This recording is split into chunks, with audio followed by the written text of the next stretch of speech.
the cloud.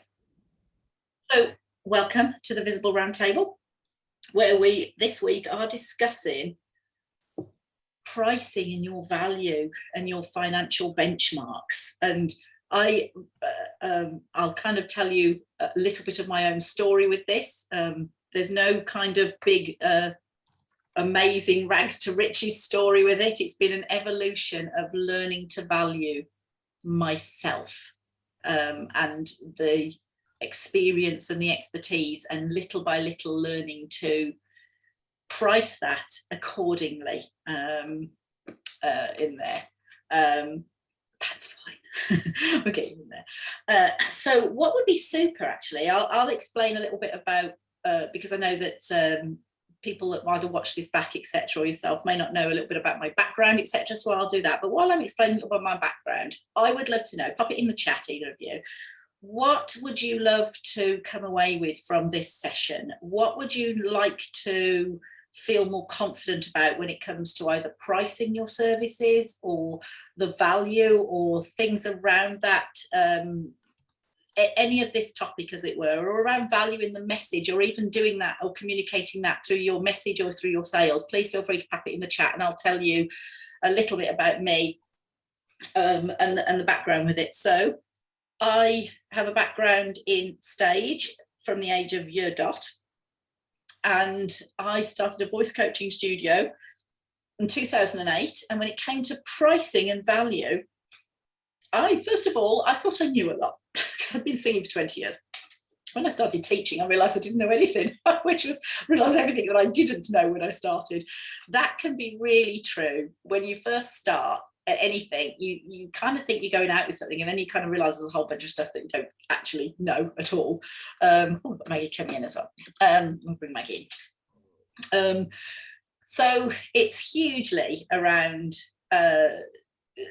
when you start, you don't know. Hi Maggie, I'm just kind of explaining my sort of journey with pricing and understanding value and valuing my skills. And I'm just asking people to pop in the chat what they want to get out of this session in terms of anything around pricing your value, communicating that value, etc., and how you anything around that topic. And I'm just going to share my journey with it right now, so we'll do that. So please feel free to pop it in the chat while I'm sort of giving a bit of background. And I went out and I charged what I was being charged for a singing lesson back then, because I didn't know any different. I thought, well, my teachers are charging X amount. I don't know whether I can charge what they can charge, so I think I'll start here. And that's where I started. And because I think many times we don't know what we don't know at the start of the journey.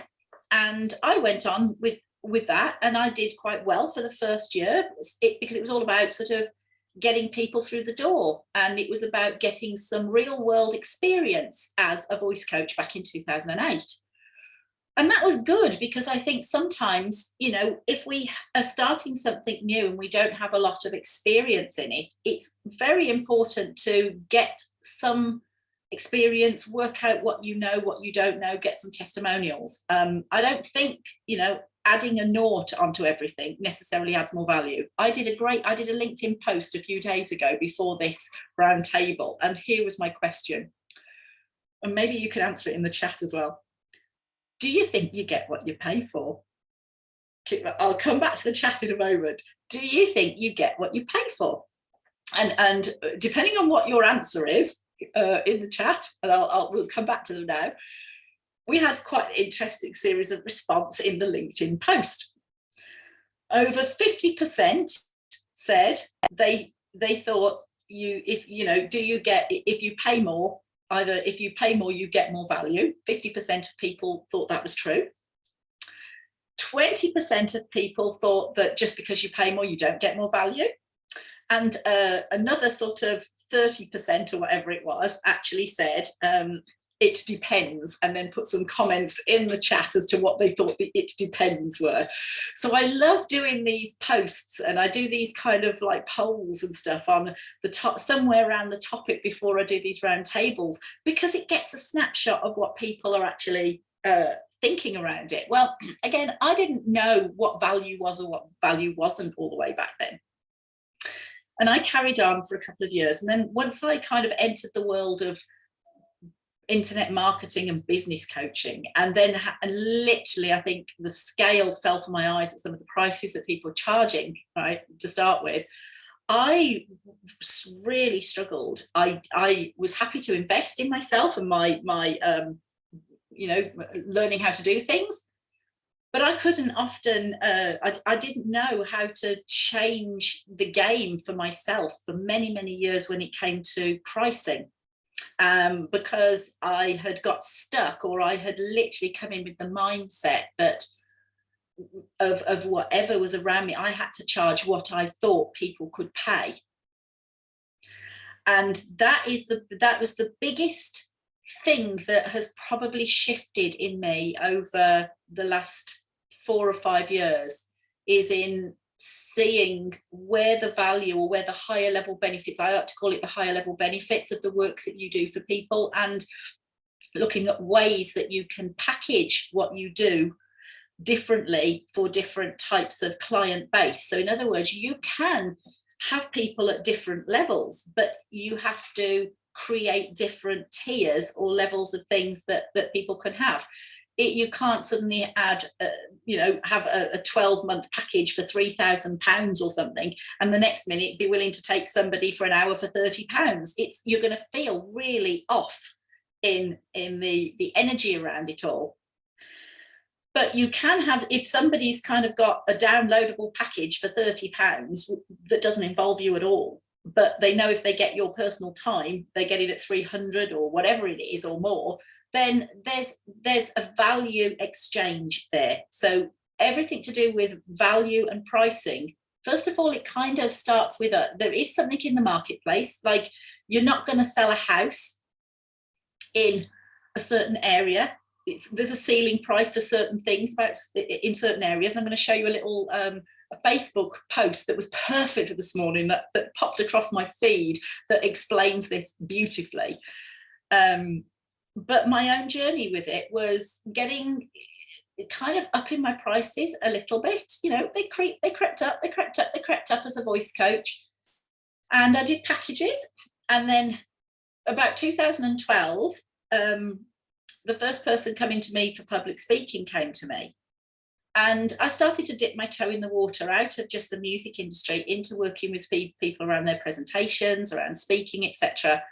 And I started to see the prices that the businesses were expecting to pay and charge. And it was a huge personal evolution in me to get to the stage where I could go, oh, I kept feeling that. I think this is where this imposter syndrome often comes in, because we are not used to understanding the different levels of value and working out how long it takes us to do anything and price it. It's that old joke, isn't it, where a plumber comes along and he says it'll be £1,000 to fix your U-bend, and you're like, what?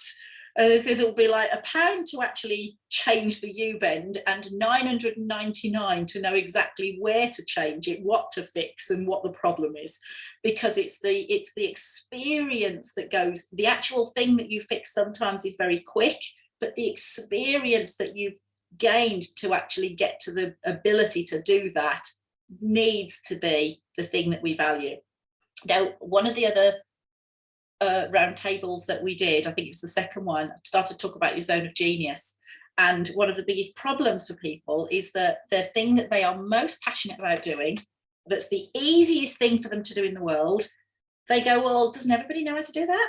And therefore they just don't value it. It's like the nose on your face. It's like walking around going, well, you've got a nose and you've got a nose, but I can't see my own nose. And so our ability to really, really price ourselves past our zone of excellence here into our gifted genius is really in this. Incompetence is hard to learn, hard to do. We're not very good at it. It's hard to do and it's hard to learn.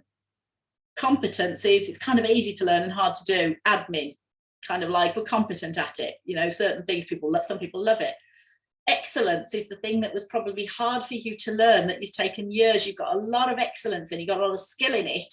You've been doing it for a long time, but the bit behind that makes you so excellent is the thing that you can't see.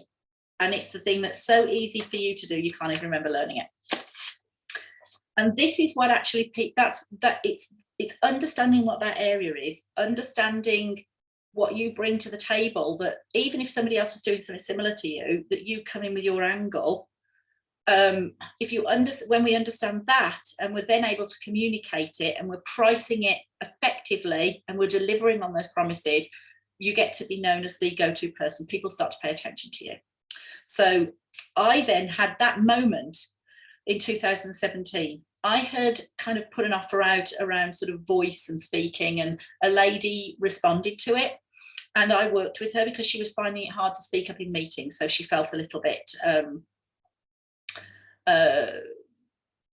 she just kind of felt she wasn't very assertive. And then she asked me if I would speak to their ladies network in the workplace. Turned out it was the Ministry of Defence in Bristol. I then went on to work with their senior leaders and had to really up level very, very quickly. And it was only when I was in front of those senior leaders, doing the work in front of them, feeling no different than if I'd been working with a singer at all. But they were obviously much more, they weren't going to suffer fools gladly if you couldn't do the job.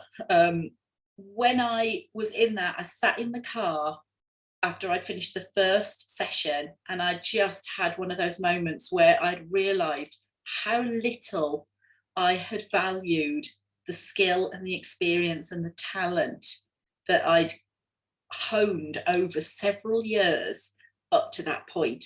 And I had a big choice to make, and I made that choice, which was to, at the time, leave my business, close my business down in the music things that I was doing, because there was no way that I was able to get the same level of pricing and impact and leverage than if I actually started to move. So Maverick Communication was born, and in the first year that I went out, it took me 7 years to earn a particular income. I made that within the first 7 months of starting my new business, without a website or a business card, because I had finally seen my value and I knew how to go out and deliver it.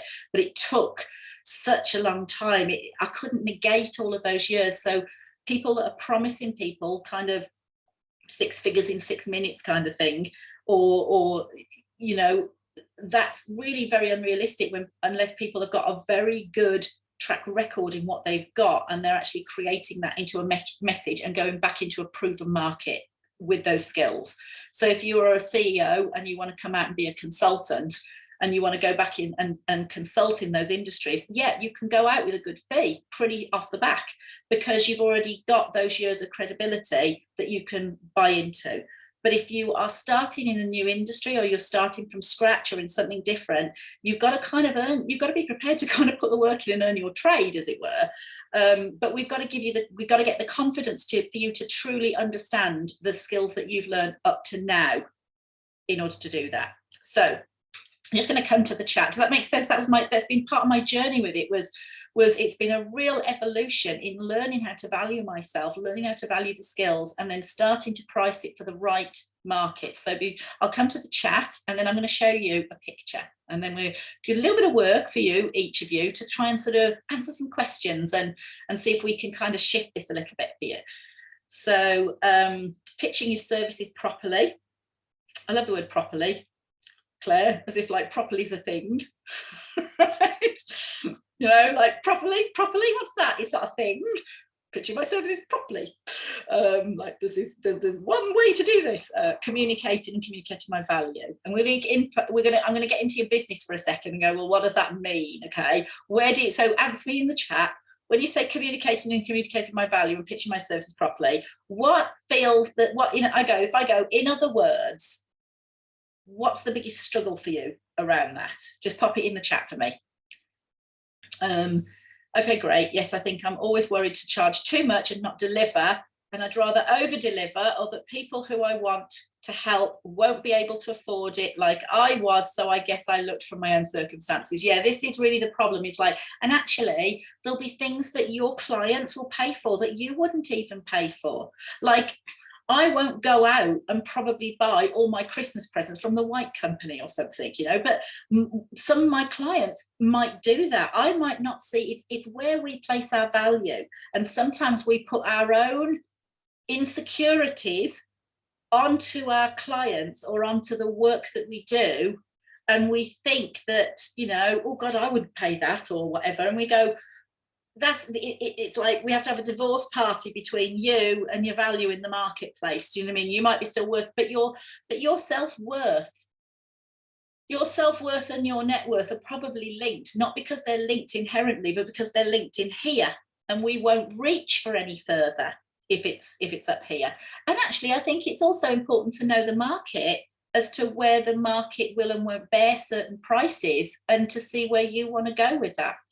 So we got my message, says Julie. In other words, tell me, carry on, you're going vague on me, right? So like, give me a thing. When you try and put your message across, what's the struggle for you? Is like, do you feel, when you say your message, is it the message itself? Articulating the benefits that can be made from taking my services. Right, okay. Julie goes, it's mixed up. Yeah, I hear it. Now, let me just show you something. Right, let me just share screen on something. Give me a second and I'll just get it up behind the screens. Here we go. Whoever Sandra Blake is, I love the woman, okay? Because look at all these, got all these pings coming in here.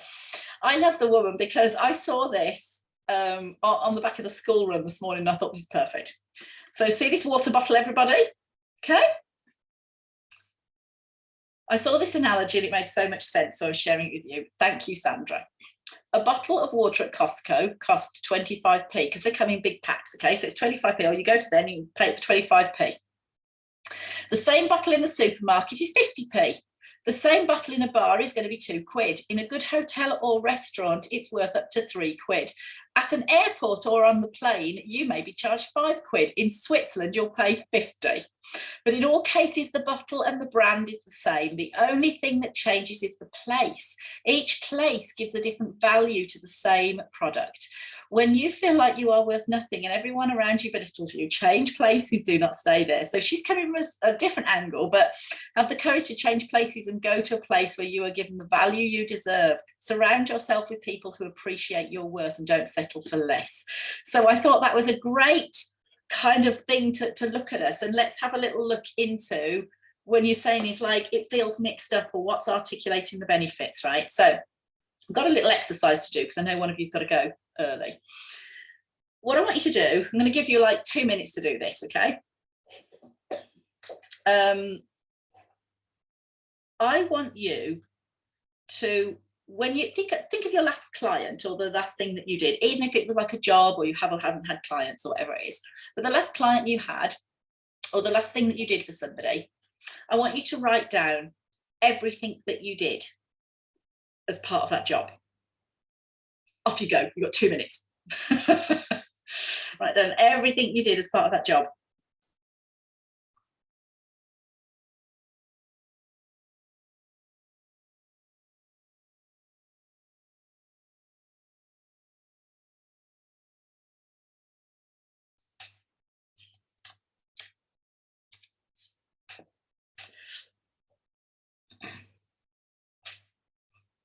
And while you're doing that, I've got a question in from Maggie. So you mentioned that someone won't be able to make X figure if they don't have that background. So depending on the level of expertise and experience, how do we know which place we are at so that we won't have the right place? Well, first of all, I didn't say that somebody wouldn't be able to make X figure if they don't have that background. That's your perception. So what we're saying is look at it from a different perspective while you're still writing these things down.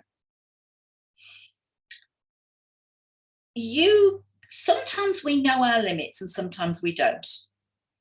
You know when you are,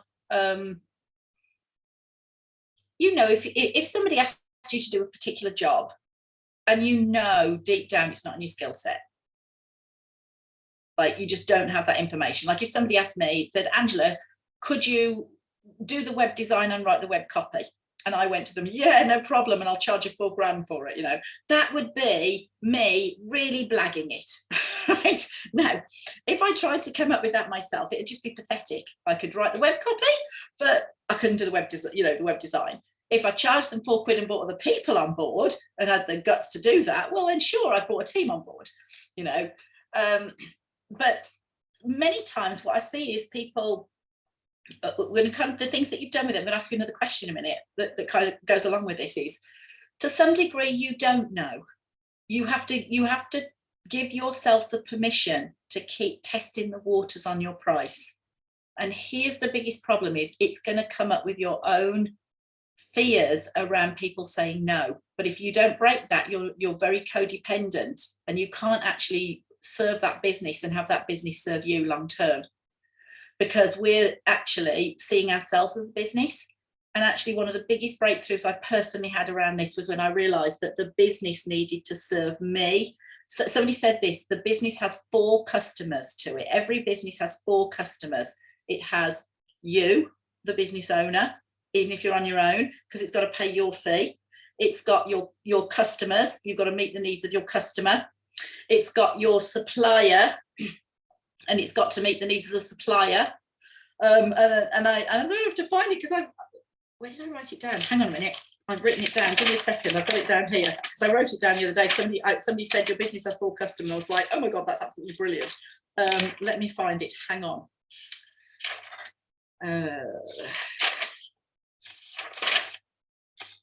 Where's the business? Oh, we go. It's got the owner. There you go. The team. So your business has its own identity. So when we are struggling because we're starting off, or because we're freelance, or because we're solopreneur, the biggest problem is that that's right, Claire, your staff, yeah, your team. Your biggest problem as a solopreneur is because you start off doing everything. And we're often just doing that, not charging for it. Most people's desire is to just replace their job income, but you have to be adding in other things than that if it's going to actually be sustainable to you. Or you start low end, you quickly keep moving the pricing barrier until people say no. I've heard it, people say, unless 60% of people are saying no to you, your prices are too low. Where we go, if everybody says yes to me, I feel really happy. Well, that's a self-worth issue. That's not a business pricing issue and a value issue, and the value to the customer. So the things that you've written down, I want you to write one thing, because I know Claire is going to pop off in a minute, and I want to kind of at least sort of throw this in there, and you can maybe watch the rest of the video. Is now, what were all of the things that you did on top of the things that you did that you didn't charge for? What was the higher level benefits of what you did as part of that job that you didn't charge for, you didn't even think to? What was the things that you brought? It could be the nice email that you wrote. It could be the prep that you did beforehand. It could be the additional things that you did on the back of that up till like 6, 7 o'clock, 9 o'clock at night, etc. And what was the higher level benefit? The prep, Claire says, yeah. And what was and like, how long does that prep take you? Like when I did that MOD training job, I was there for 1 day. So they were not paying for 1 day, even though they were paying for the whole week and about 4 conversations that I had in preparation, and all of the expenses and all of the travel and everything else that went down there. And if you really kind of even bash it, take it apart as to what I actually got paid for, if you look at all of the hours, you would probably, most entrepreneurs, self-employed people, would actually be better off if they worked for McDonald's to their pricing model. Price per hour becomes so low for all the additional things that they do. So we have to look at different things. First of all, the first place to look at is to value yourself and to see your business. This has been a game changer for me. This has, and I'm still, I can't say that have attained in fully, but it took me such a long time to realize, first of all, my own value, and all of the other things that I would do for my clients that I wasn't charging for. They were turning up for an hour with me, and I was doing all this additional stuff. And you may not charge for all that additional stuff to start with, but what will help you to start valuing yourself a lot more is to realize how much, and all of the years, how many years have you actually, yeah, please do, how many years have you been in your job, or been learning your trade, and how many courses have you taken, and how much of investment in your own certifications have you actually taken in order to be able to really do what you're doing well? When I look at my investment over the last 13 years, you're talking probably well over £50,000-60,000 of expertise, and the 1,000 people that I worked with one-to-one, individual clients over a 10-year period. Now, that doesn't mean I'm going to go out and go, that's it, I'm worth $1 million. You know, the reason I can't go out and charge $1 million, and why, and if you look at it in the marketplace, you'll get somebody, it's like, who gets more money? It's what's perceived as the greater value. Now, for instance, if you go, let's say, you know, Jim Carrey will get 8 million for a film. Okay, why will a teacher get 18,000 a year and Jim Carrey get 8 million? When the teacher has probably got more responsibility and has a lot more on the ground effect to a kid than Jim Carrey, potentially. Because they know by paying Jim Carrey, they can, the worst thing is they can go and get another teacher. Jim Carrey he's a box office hit. They know if they put a film out, odds on they become a name, and that name has a reputation to it, and that name will bring money, and that will bring people to the door. So your job is to become the go-to person. Now, that doesn't mean you have to be the best at everything. It's certainly, you know, I don't think that's even possible. I think for some people it is, but I think it's about really honing into your skills, your zone of genius, the thing that you personally want to be known for, and honing in on that. So if you answer the question, like, what do you personally want to be known for? Now, for some people, it's value. For some people, they've got a particular stance on something, you know, and they really have a truth that they stand by. But if you were to think about the marketplace, if people were to refer you all the time, you don't just want to be another this or another that. What do you want to be? If I were to meet your perfect client in the coffee shop queue, how would I know that they were your perfect client? And how would you want me to describe you so they went, oh my God, that's exactly it. Can I have her number and speak to her tomorrow? What would that look like? Think about that and answer that, because I'm going to come and talk to you in a moment and sort of pick on you around that, as it were. But it's about that. So you've put here, to listen to their problem, I've listened to their problems, what they're trying to achieve, walk them through the solution by first explaining how it works and what it is. So how many questions, how much stuff, how much understanding, and that zone of genius to be able to even pick behind what these people are actually saying in the first place, to even understand what the problem is. Problem's never the problem. Admin, bookkeeping, prep. 8 years, about 60k, I guess, with all the hotels, food, while at the events, probably nearly 100k. I did the calculations once, and it's kind of scary. It's like, and then we're scared to go into the marketplace and actually, first of all, give yourself permission to go. I give myself permission to come out the shadows and start to actually own a space in the marketplace for doing something. Now, I'm not the only voice coach in the world. I'm not the greatest scientist. I know a fair bit, you know, but I can't gain on the science that's already out there. I wouldn't possibly say that I knew everything about visibility. So what's the truth that I go out into the marketplace that I understood, that I went out with? I created a signature system in 2014, and I've worked with it with everybody, and I sit by it because I know it works, and it feels very true. So I know how to help somebody understand how people can pay attention to them, because I stood and I worked out and I thought, if I had two people in front of me, how would I know which one people would pay attention to and which one people wouldn't? And I just kind of wrote it, and I wrote all this stuff, and I thought there'd be this and there'd be this and there'd be this and there'd be this and there'd be this. And what was behind that is then that zone of genius. You're like, well, how do I know? How do I know that? So if you were to kind of look, if you think of your client or whatever it is that you've got in front of you, if you were to kind of look at it and go, why does this, you know, how do I know how to get this to work for this person?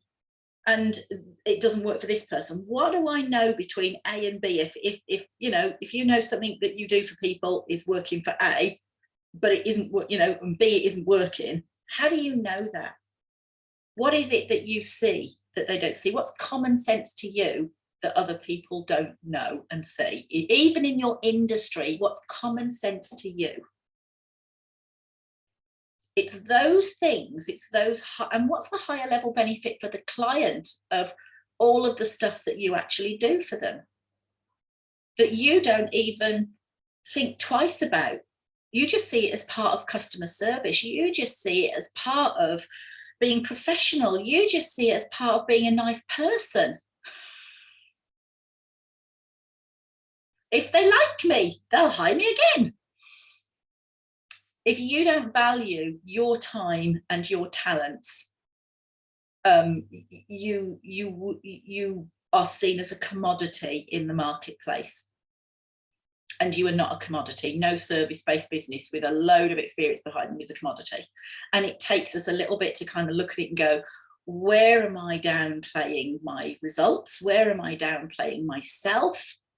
And where do I need to make a shift? And you can play a little bit of a pricing game with yourself. Go, if I upped my price by, I don't know, £500, £100, £200, go up in your mind right now, okay? And sort of, just take it. It's like, if you upped your price, now think about your price, okay? Up it by 100. Do you still feel comfortable? Okay, do you still, if you upped it by 100, would you still feel comfortable? And if you say no, kind of go, because we all have what I call a bullshit-ometer. It's kind of like, you can't just kind of like add a naught on it. Sometimes people have to add a naught on it because they're just not charging enough to start with. But other people need to look at the value package that they do with somebody to be able to express that value. So have a think, like, if you go up by 500, do you still feel comfortable? If you had a conversation today and you upped it by 500, would you still feel comfortable now that you realize what you're putting into the work that you're doing? Maybe it's not pricing by time, but by results. And some results you can guarantee and some you can't. Does that make sense? Like, you have to kind of, some of the things that I do with people, it's very dependent on them actually doing the work as well, if that makes sense. I can't work harder for people than they will work for themselves. So, but when I was very underconfident and insecure, I would try and do everything for somebody to get the result because I felt it reflected on me. And when I realized that I was placing my insecurity in the wrong place,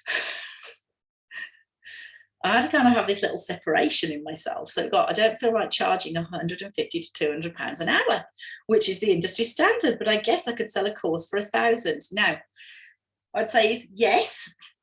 And then one of the things that I have to do with people often is like, well, what's in that course? Because if you think you could sell the course for £1,000 and then you go and work 50 hours in it, you've come back to your emotional, financial set point temperature. And when I've hit it a couple of times in my life, like, you always kind of hit it. So it's not just like one thing and then it goes. I think it's like, it's a bit of an evolution. So I remember hitting my first one and going, every time I'd hit it, I'd find a way to sabotage myself back down. And then I'd kind of hit it again and go back down. And then I'd put a course together. And then I realized of how many hours I'd put into it, when you priced it, I was back to the same price that I was charging per hour before. I was like, I couldn't see it. It was an inner value thing going on. And I was finding ways because I still hadn't kind of just seen, actually, it's not about me. Like, what is the value to the client? If I do this work for this client, how much money is this going to, it's what's the value to the client? If I do this work for this client, what's it going to mean to them?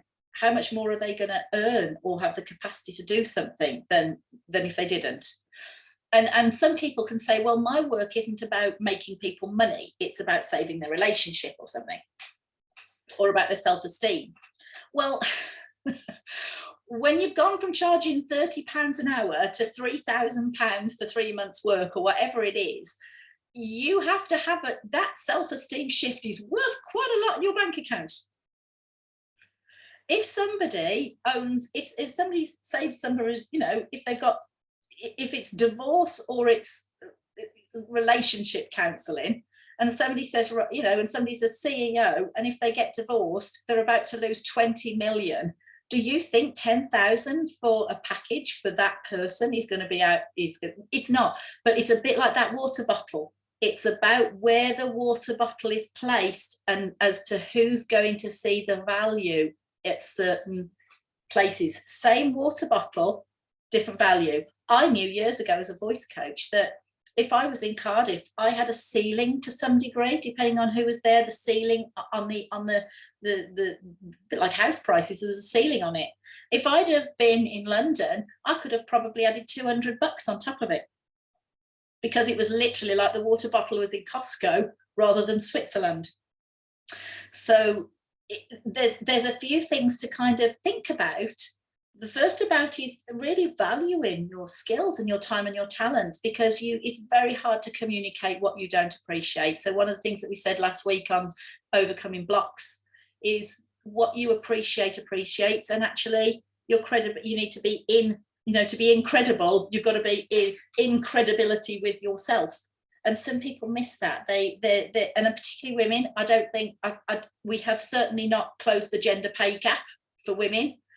And if women are coming from an environment that they've been in a job and then they're starting work for themselves, sometimes there's a lot of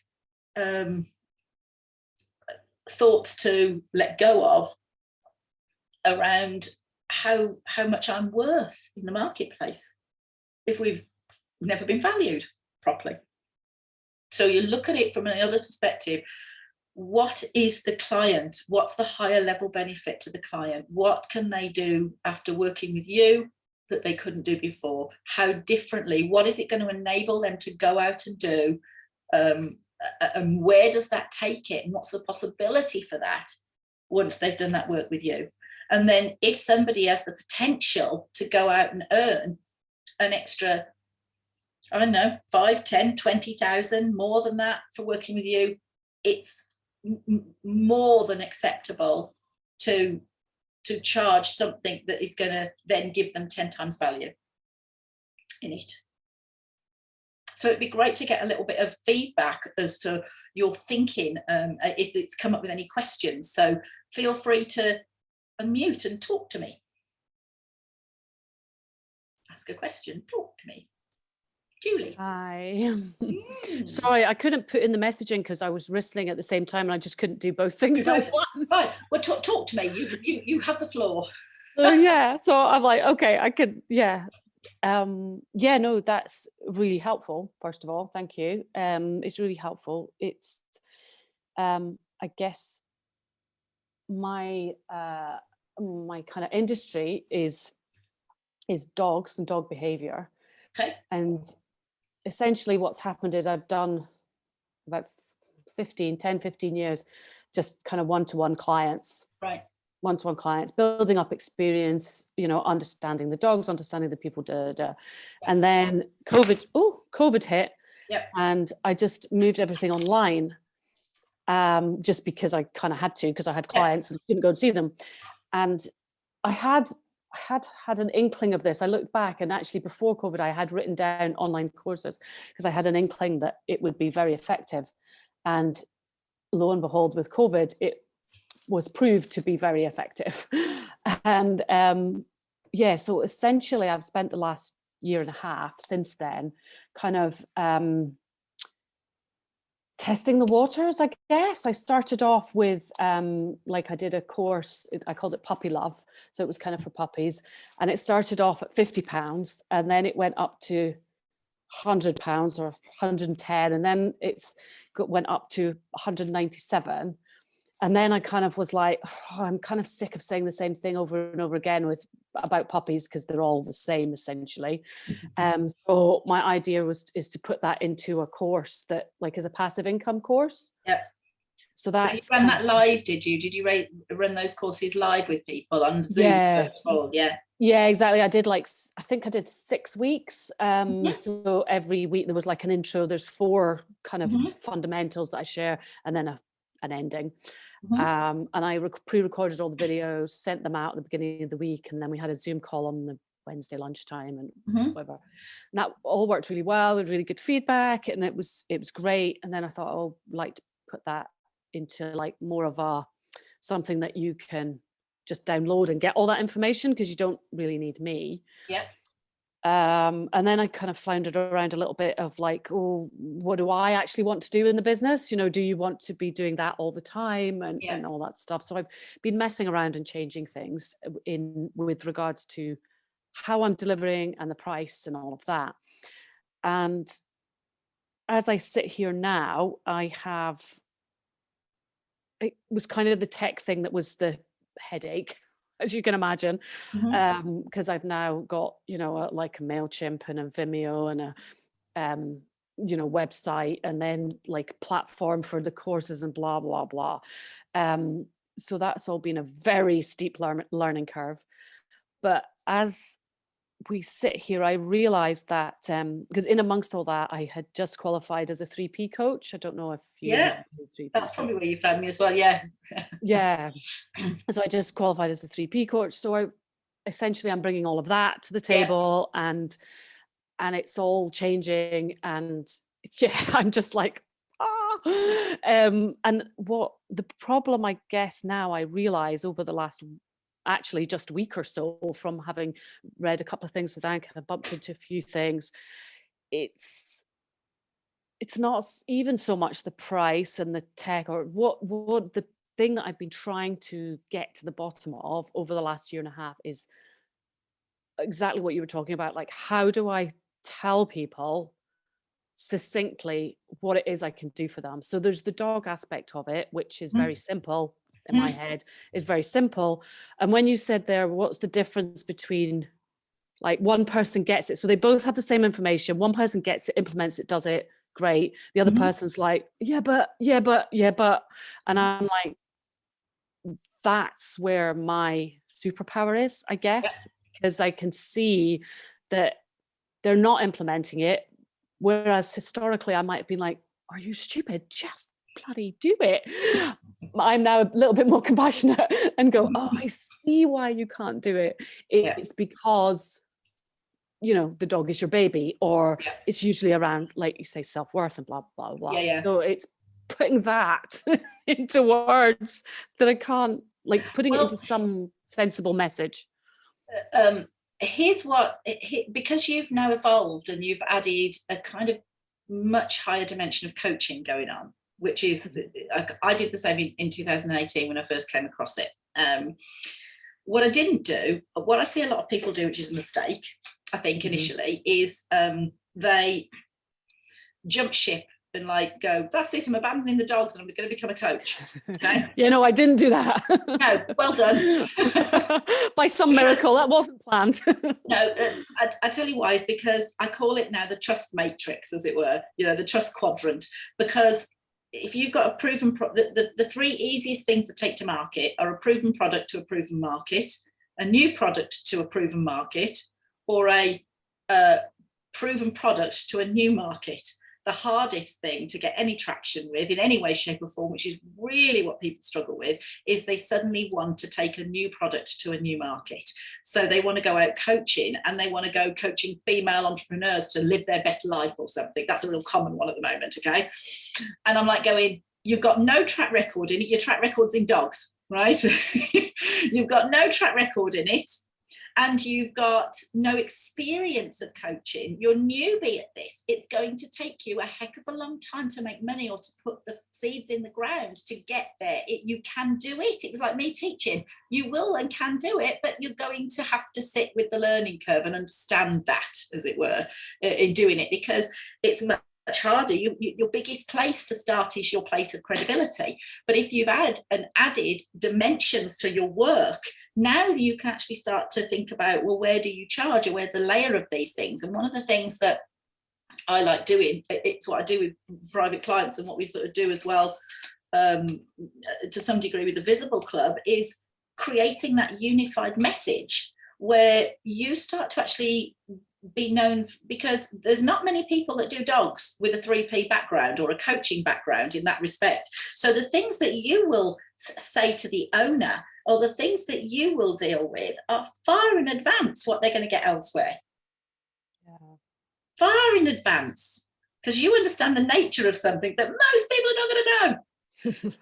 Okay. Yeah. So you're right. I can see that. I can totally see that, and I put it into practice. Yeah. I can, I like, that's what I do. You can't help it, obviously, but that's what I do now. Yeah. But you need to up the message. You need to change up the message. Yeah, I can't. It's like, I can't share. It's like it's stuck in my throat or something. Yeah. I'm like, so a little bit. Maggie might be able to kind of say here as well, is she had a conversation with me around sort of pricing and message and stuff. So I'll drop it in the chat, as it were, because I do just, as I said, there's no selling on there or anything. If there's something relevant to people, I always kind of say, this is what we've got, if you're interested. But I am more than happy to have a conversation, because in those things I'm pretty quick at honing in on what that message is and where the high level benefit, and where somebody is not kind of lined up with it and what they need to be shifted. I had a conversation with a lady in Australia the other day who connected with me on a different group in Facebook, and I just said, look, honestly, this is what I do all the time, get on a call with me. She had paid for a coach to tell her, like, to go through, this is who my niche is, right, as it were. She had picked going into business strategy. She'd done some life coaching before, as it were, and I didn't know her background, as it were. She was going into business strategy with female business owners who wanted to level up. Now, my first question, being me, went, what the heck does level up even actually mean? Do you know what I mean? I'm like, what the heck is all of this language? Come on, what does level up mean?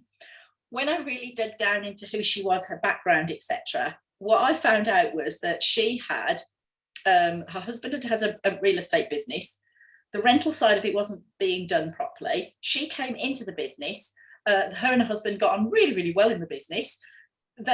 She put all of these processes and procedures in place, and in this business, got the business into such a good condition that they sold it at an incredible profit 2 years later. And I said, can't you see where your credibility is? Why? And she said, yes, but coaching. I went, what you're needing to do is bring the life coaching, or actually combine the two together, first of all, into a space where you've got the greatest credibility initially to get something off the ground. Because, I said, do you not think that there's going to be partners and married couples that can't get on in their business and life, and you somehow have cracked the code to it with your husband? Yeah. And she just, the scales were falling off her eyes, as that really she was overlooking where her credibility and her genius was. She was overlooking how to bring the two together. Now, the next thing it would be to actually, I said, you've got to now create the new brand message around that elevates you so that you can charge more, that elevates you in the minds of other people. So another example is one lady that I've been coaching. She very much was kind of in the executive coach space and sort of team engagement with managers and stuff.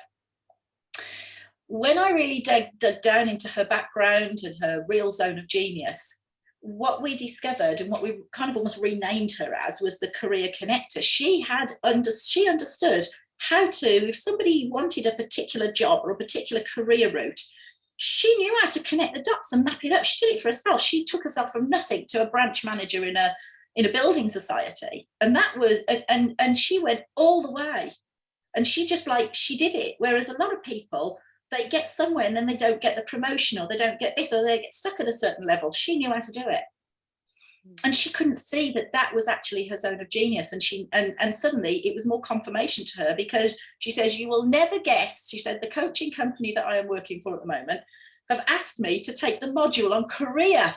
And I went, there you go. So there was confirmation. So I think what happens is we all evolve in, it's like Anka, my partner, will say, there's no step-by-step to success here. What happens is you do iterations and spirals, and you go round and round, and there becomes what I call, to me, is like a bit of a tree person, right? I said, it's like You grow up, you've got to have the core trunk, you've got to have where that core is. And then off it, you start to get the branches. And some of these will be one other skill, and then we do a coaching certification, and we do this, and we do a branch. Now, at some point, we can't just go out and call ourselves a branch.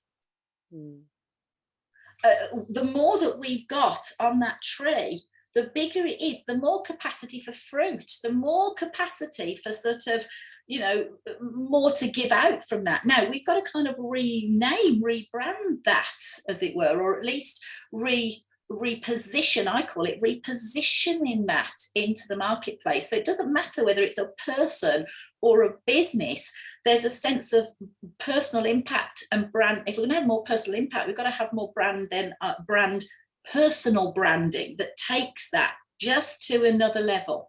Now, when we go through that, or if you start to go through that process, and I think it's not a quick process to be personal, but it's just that process of just kind of repotting you, if that makes sense. Do you know what I mean? You'd be kind of like, because how did I know when I needed it? I got frustrated with people. I felt a little resentful to the client. I felt a little bit needy. This is years ago, thank God here, but I started to be a bit needy, and I started to feel like I needed to keep them, to keep my income coming in. And I'm like going, there's something off here. So again, now the pandemic has shifted things, and it's shifted people online in lots of different ways. And then they've got these little bits of things all over the place. And you've got to go, I've got to kind of put this under a different umbrella, so I can bring all of the things that I am and that I have kind of evolved into onto the table with the right type of people that are going to pay for this and actually get a higher level benefit from this. So people that don't want a deep sense of kind of coaching behind what's going on with their dogs and what's going on with them are not going to seek somebody with the higher level benefit. And that, but it's like, you have to own that space, first of all, that you are going to go, okay, I've got all of these things now. I need to kind of move out of the commodity market and actually move into the place where somebody goes, oh, you could go to her on, somebody's, somebody local. Yeah. Or you could go, yeah, but she's the person to go to if you really want to sort this, because there will always be a market for the next level. Yeah. But you have to choose to go into that, like I did in 2017-18, where I sat in the car at the end of that MOD training session, realizing that I was operating at my most passionate and my most best. They were loving it. And I was suddenly in a position where I was influencing influencers that would influence hundreds of people, not just one person who said, oh, I didn't have time this week. And I could feel my frustration was simply because I had evolved, but I didn't know it. And I was struggling with the whole pricing thing. And I had to make life kind of gave me a kick up the arse, basically, by giving me that opportunity to say, you've paid your dues. You've got this experience. You're there. You may not be, but you've now got to you've got to kind of reposition, repot yourself. Now, I did it by, instead of taking my proven voice stuff into the proven singing market at the time, I took my proven product into a new market. Next best thing, which is why I had such traction, because I was able to take my years of background and the things that I've evolved into and pulled together into that new market for that higher level benefit. Now, as we move on, things like we've done with Anchor, with the Visible Club, again, there was that little bit, well, who am I to talk about getting a business off the ground? I'm no 7-figure business owner. Who am I to talk about this? We can sit with all of that stuff. If we're not careful, some of us eternal learners will just keep buying course after course after course after course after course, because it's like we get to like the shit we're in, right? I spoke to somebody yesterday, and it's a bit sad for me, because the person I spoke to, she spent 20 minutes telling me of how, she'd come to a round table and how she really had an insight. She knew what she was doing and all of this stuff that she could offer and everything. I said, you spent 20 minutes. I said, is there anything I can help you with? Because you spent 20 minutes talking about you. I said, and your clients don't give a monkeys. She said, well, I wonder if you can interview me or something. And I went, why would I do that? What relevance? You haven't told me at all what relevance you are to my market. I said, in fact, I know that you haven't even asked about whether my market is relevant to what you do. So we've got to be what I call self-aware, to know what the real benefits of our unique skill, and really be prepared to own that. But some of the people that I'm around, I would have to say, well, I say unfortunately men, I don't mean it in that way, but like, unfortunately for women, they are men lots of times. A lot of my personal mentors, I've often chosen men because they've had that confidence, or some of them had that skill, you know, they're in those circles, the tech circles, etc., but not always, Maggie, you know. But women aren't stepping up into those spaces. So I'm a bit passionate about that, probably because having a theatre background, I had to play and operate with men and women, playing the characters and in an equal kind of place, if that made sense. Do you know what I mean? To some degree. But so I'd never really had that issue personally. I don't have an issue with men or women. Some of my worst bosses were women because they thought they had to be men to be there. So I want women to step up into this space, because unfortunately the confident ones that just give themselves permission to go and step into a space are men. Yeah, see that a lot. I do. So, and I can't say, and I've got to be careful. I can't say it's like, is it a sweeping generalization? Maybe not. But coming forward, I mean, I'll put it in here, but if you want to, again, either of you, more than happy to have a chat with me. I'll put the link in here, and we do a 45-minute clarity call. It often has ended up in slightly longer once I've got into it. But in that, I'm often really, really clear at looking at your message, where that higher level thing is going. I have an idea. Good. Well, I'll come to you in December. You know, please do book a call if you want to get a little bit more clarity around that, because this also goes out into the video. And I'll also put on here is our Facebook group where you can find the other visible roundtables that we've been doing on Zone of Genius, etc., and blocks. She's going, Julie, go for it. Angela is amazing. Oh, bless you. Yeah, please do. That's I'm loving that. Thank you very much. But I'm pretty kind of pragmatic about things. But the biggest area that I see that maybe again, it's one of those zones of genius that you don't know sometimes, is that I knew how to kind of position myself and position whatever I needed to say in my message to get the audience, because my zone of genius was understanding how an audience is going to receive something. Because my dad was a comedian, and I watched him on the stage from the age of about 7 years old, and I was around some top UK comedians, and they got about 7 seconds to make an impact when they first walk on a stage. So when they're out there and they're talking to that audience, they have to walk out there with that positioning, with their statements, understanding what they're going out there to do. And that probably informed me subconsciously more than anything I've ever learned on the technical side from that theatre background. So once we've got somebody's understanding, once you kind of unpack it and you understand where your zone of genius is, where you need to be positioning yourself, yes, there's a little bit of work to put the messaging together sometimes, and maybe a signature system around that sometimes, and around taking yourself into that new pot in the next level. But once you do that, I promise you, almost like you've opened a trap door into the next sort of arena that you play in, and it's like your branches, like you can fly out a little bit more. You're not just trying to sort of, you know, feel as if you're wrapped in cellophane punching for the next level, really. So what I would say is, it's if you've got those coaching certifications and you've got all your background and you've got all of this, it's time like to look and go, well, where do I want to position myself to? Where's that next level for me? Where do I want to take this? And in which case, what does that have to look like around a message or around my new positioning in the marketplace? And that would be the question to go to. But it starts with you. Once you sit there and you own that, you put that characterization on a little bit, you own that new space for yourself, or you work that out with somebody, and then you start to look to your audience and go, what will they get from this that they don't get from somebody else? And you have to be prepared to put that down. So when people say, oh, I don't know what they get, I'm like, no, you're just going to cut that crap out right now. And we've got to go, what do they get from those higher level benefits? And let's start the point of validating that message and bringing people on board and having those conversations and learning how to sell that value with people and learning how to do those conversations. And then once you start to see people coming in at that new price, in that new thing, you suddenly feel, oh my God, it was there all along, but I've had to push myself a little bit, just stretch myself a little bit, and learn how to just express that, as it were. But that you can't express, like, you can't sell what you can't see.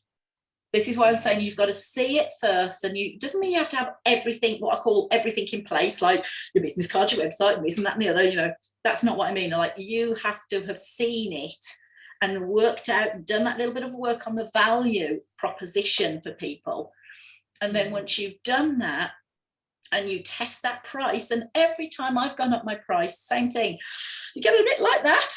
And then you kind of go, actually, there's value. Where's the value in this? What is the value in this? And you say it to yourself and you look at it until you decide to own it, because nobody's going to give you permission.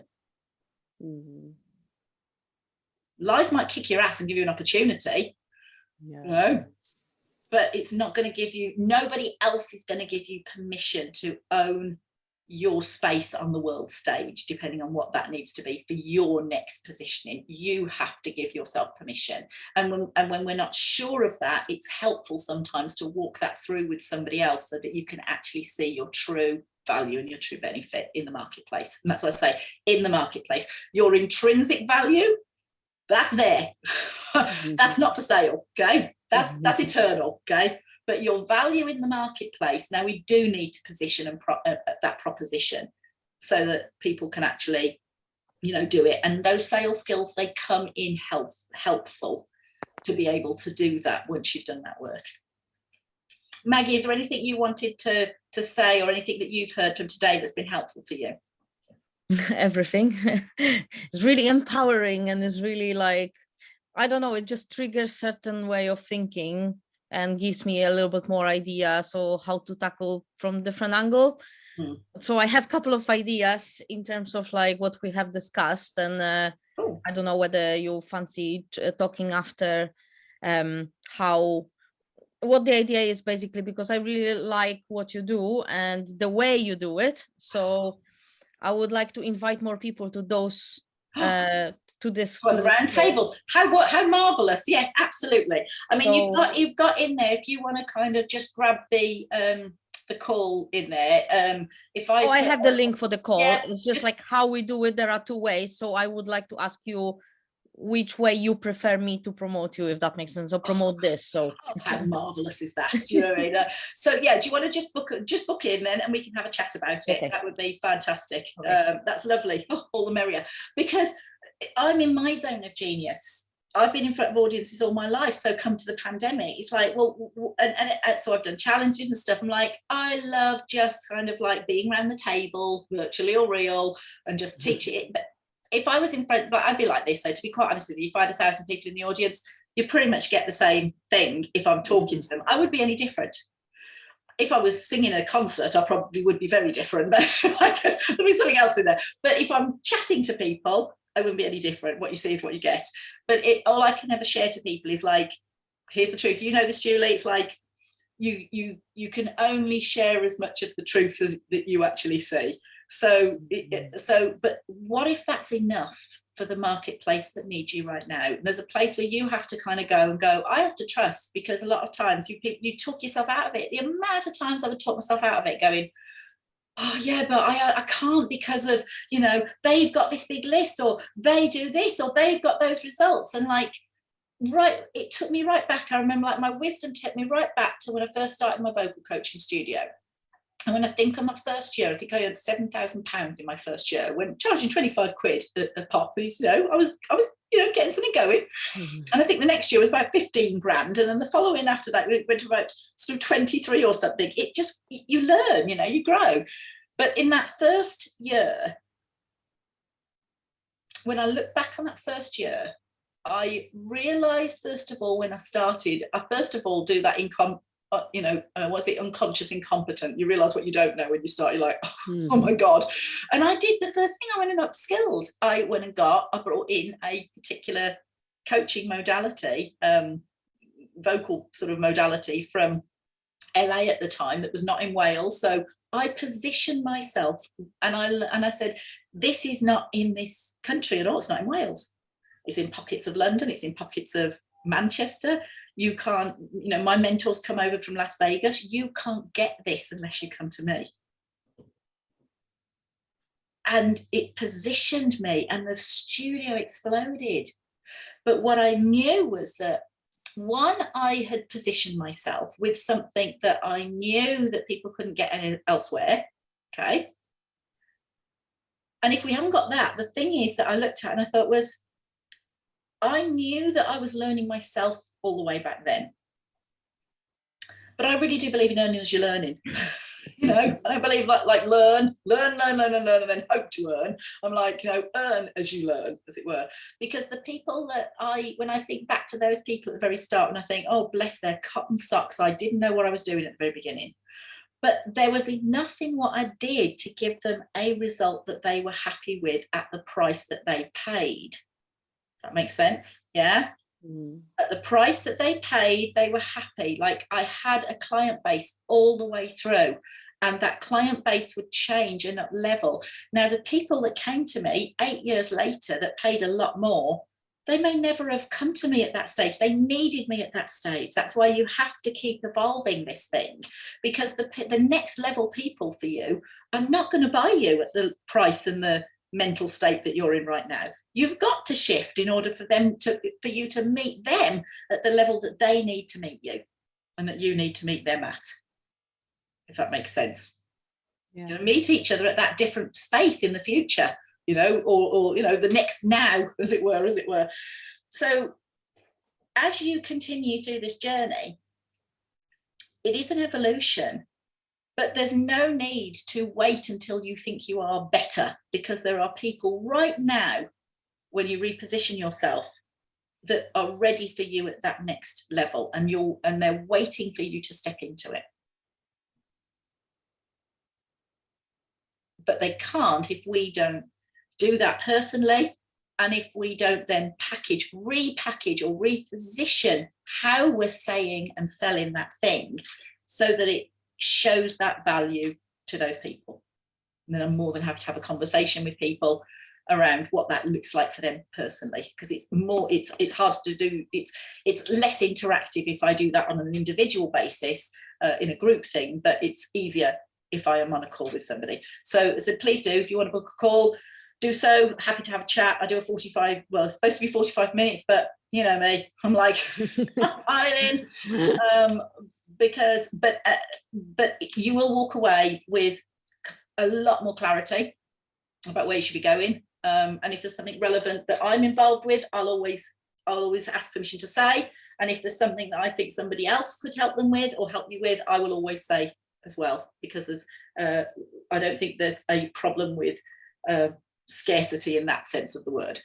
So with that in mind, thank you. Is there any final comments or anything? Is there anything that you would say that you've taken away? What's the one thing that you want to take away from today that you're going to kind of go away and either think about or implement from this day forth at the moment?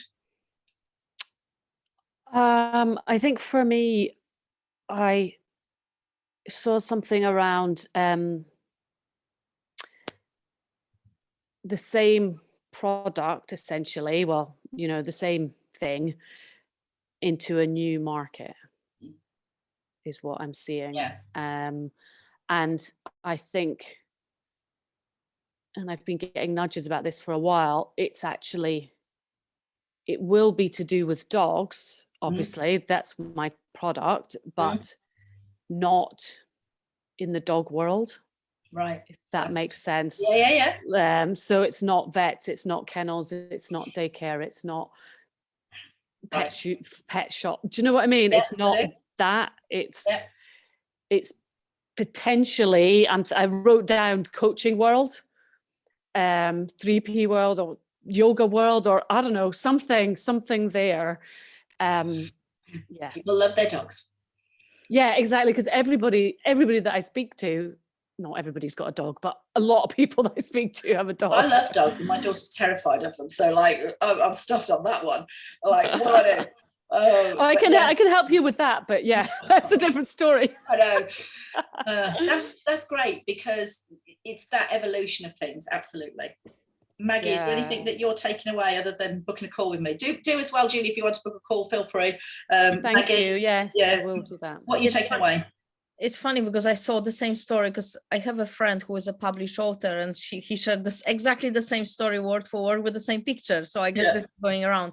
So I think that's seeing that, like, you're absolutely right, that only because I don't see it as that I wouldn't pay that much for it, because it's so easy for me, I guess. Right. But I see the different angle. Like, I was keep circling around, like helping people with starting the business or with doing their own marketing.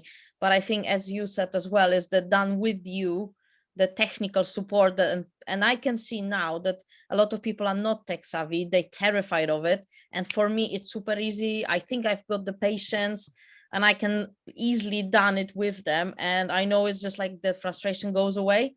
So I think like they can move on with so many different things so fast. So I think maybe that's the thing that I didn't see it until now. And plus, like, only because for me it's super easy, and it's just like, and I see it that that maybe if I wouldn't pay for it, because for me it's you can Google it how to do it, or you can go on YouTube. But some people, it's still, for some people it's like a wall. So I think this is, and seeing that they maybe could pay for it. I don't know, I need to test it, but I think that's the place and time, I guess. It's because it value yourself first, and then value your skill, and then place a value on that in the marketplace. This is the bit that we think that we've got to hang out in order to be valuable. And when I kind of think about, like, putting a talk together is the easiest thing in the world for me. Putting a talk that gets business is like, I can't even tell you, it's like I could just go and put one together. I'd know the structure of it, I'd know how to position myself, I'd know what to do straight away. But did I put anything together to teach people how to do it? Because I was just like, oh, nobody wants to do that, it's too easy. Like, it's not, we've got to do it.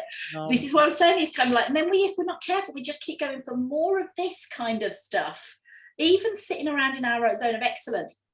Gay Hendricks talks about this in The Big Leap.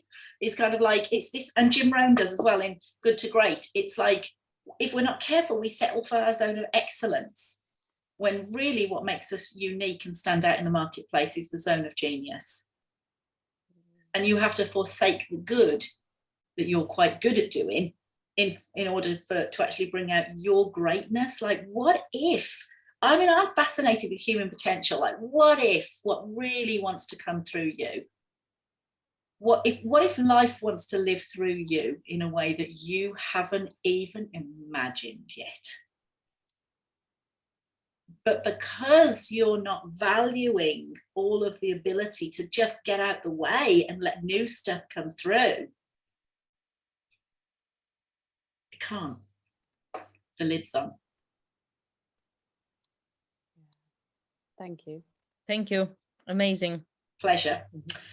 I will see you. We've got one more. I think we might even have two more before Christmas. We're going up to the wire, and then we'll be back on the 14th of January. So I'll put the messages out. You'll get a replay of this, and I'll put the messages out of what next week's topic is. And yeah, look to speak to you soon. Take care, everyone.